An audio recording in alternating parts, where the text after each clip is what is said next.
ស្រែមួយកន្លែងដែលជាកម្មសិទ្ធិរបស់តើមើលនៅទីនោះក៏មានដើមស្វាយមួយដើមយ៉ាងធំដែលមានផ្លែពីពេញមេឃនាយច័ន្ទក៏បានប្រាប់បងប្រុសគេថាដើមស្វាយធំនោះក៏មានខ្មោចលងដែរខ្មោចតើដើមស្វាយធំនោះមានខ្មោចលងមកពីណាមែនហើយបងពិតជាមិនខ្មោចលងពិតមែនណាខ្ញុំមិនជឿថាមានខ្មោចនោះទេអូមែនហើយយើងនឹងទៅទីនោះដើម្បីបញ្ជាក់ការពិតថាមានខ្មោចឬមិនមានខ្មោច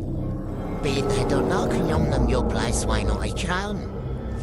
ឥឡូវនេះប្រហែលជាវាកំពុងទុំហើយអូកុំអីបងខ្ញុំខ្លាចណាស់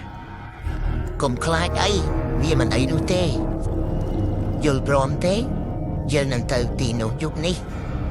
ឥឡូវនេះខ្ញុំចង់ញ៉ាំស្វាយទុំខ្លាំងណាស់បាទបងការក្រុមពុកពេលយប់ក៏បានមកដល់ពួកគេទាំងពីរអ្នកបងប្អូនក៏បានរៀបចូលទៅដាំស្វាយនោះហេតុអីបានជាឯងតាមខ្ញុំរហូតចឹងអូយខ្ញុំខ្លាចណាស់បង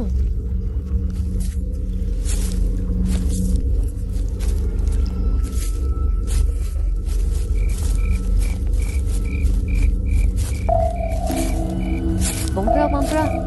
មើលទៅដូចមានណាគេលួចមើលយើងបងអូយហើយកុំខ្លាចមើលហើយកុំមើលក្រោយឲ្យសោះមើលទៅលើមើលតើមានផ្លែស្វាយនៅខាងលើអត់អូមានផ្លែស្វាយច្រើនណាស់ឥឡូវនេះយើងបានមកដល់ហើយ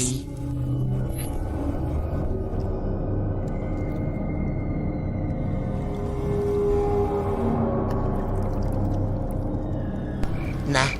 ឯងឡើងទៅខ្ញុំចាំនៅក្រោមអូខេទេបាទបងមិនអីទេ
ទីបំផុតពួកគេទាំងពីរនាក់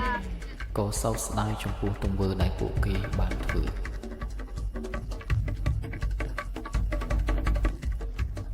ដើមស្វាយនោះគ្រាន់តែជាជំរករបស់សត្វស្វាដែលចូលចិត្តផ្លែឈើតែប៉ុណ្ណោះសូមអរគុណចំពោះពុកម៉ែបងប្អូនដែលទស្សនាវីដេអូពី YouTube របស់ខ្ញុំ